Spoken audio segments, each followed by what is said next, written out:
सुप्रभात बच्चों। आज हम बालराम कथा से सीता की खोज वाला अध्याय पढ़ेंगे।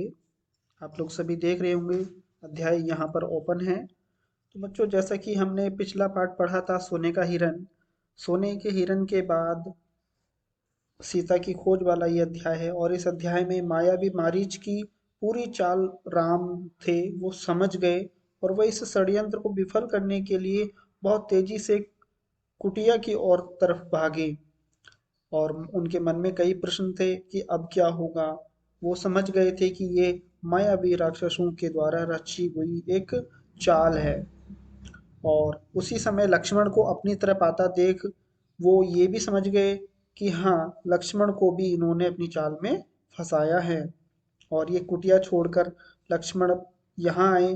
लक्ष्मण पर वो काफी नाराज हुए और उनसे पूछा, तो उन्होंने लक्ष्मण जी ने बताया कि माता सीता के कटु वचनों ने मुझे इधर आने पर मजबूर किया। आप सभी जानते हैं कि रावण भी उसी समय अपना वेश बदलकर एक भिक्षु ब्राह्मण का वेश धारण कर वो भी कुटिया पर पहुंचा, और सीता जी को उसने अपनी चाल में फंसाया। अतः उनका उसने जबरदस्ती अपहरण या हरण कर लिया। अब राम और लक्ष्मण दोनों ही भाई कुटिया की ओर भागते हैं और वहाँ सीता जी को पुकारते हैं, लेकिन सीता जी उनको कहीं नजर नहीं आती हैं।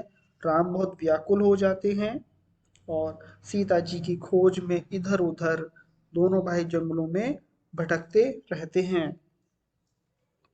अब इसके बाद आप इस चैप्टर को पढ़ेंगे, और पढ़ने के साथ ही साथ सभी बच्चे इस चैप्टर को ध्यान से पढ़ेंगे, और पढ़ने के साथ साथ आपको बहुत सारे प्रश्नों के जवाब आपको इस पाठ से आपको देखने के लिए मिलेंगे।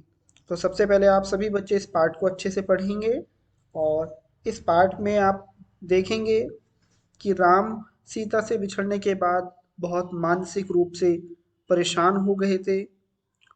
उनका मन सीता के बिना नहीं लग रहा था।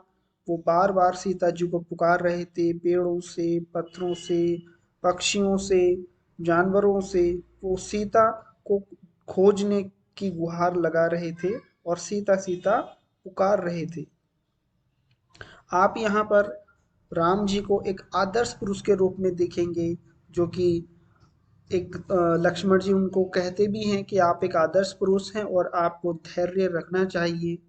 इस तरह माता सीता के दुख में व्याकुल ना होकर बल्कि उन्हें खोजने के लिए हमें प्रयास करने चाहिए। लक्ष्मण जी उन्हें ढांढस बंधाते हैं, और राम शांत होते हैं। पर थोड़ी ही देर बाद वो आश्रम के आसपास हिरणों का एक झुंड देखते हैं, जो कि एक दिशा दक्षिण दिशा की ओर भाग रहा था। तो उन्हें आभास हुआ कि इन हिरणों ने हमें दक्षिण दिशा का संकेत दिया है। थोड़ा आगे बढ़ते हैं और देखते हैं वो कि आगे पक्षीराज, पक्षियों के राजा गिद्ध यानी कि जटायु घायल अवस्था में पड़े होते हैं, और उन्हीं के पास में एक रथ रथ और अश्व घायल हुए आप उनको दिखाई देते हैं। और वो गिद्ध पक्षीराज गिद्ध से पूछते हैं कि क्या हुआ। तब पक्षीराज गिद्ध उन्हें जटायु, जिनका नाम जटायु है, वो इन्हें पूरी राम कहानी उनको अच्छे से समझाते हैं कि किस तरह से रावण सीता जी का हरण करके ले गया, और वो किस दिशा में गया है, कहाँ गया है, ये सारी जानकारी जटायु सीता जी के विषय में प्रभु श्री राम को बताते हैं। और बताते हैं कि दक्षिण दिशा की ओर आपको जाना चाहिए। और ठीक आगे ही चलते हैं तो कबंध से उनका परिचय होता है। कबंध से परिचय होने के बाद फिर सबरी के पास जाते हैं। सबरी उन्हें सुग्रीव के पास, जो कि ऋष्यमूलक पर्वत पर वो वास करते थे, वो उनका अधिकार क्षेत्र था, तो वहाँ उनसे मिलने के लिए कहती हैं कि आप उनके पास जाएं, उनसे मिलें, और वही आपकी सीता को खोजने की का मार्ग या आपकी सहायता कर सकते हैं।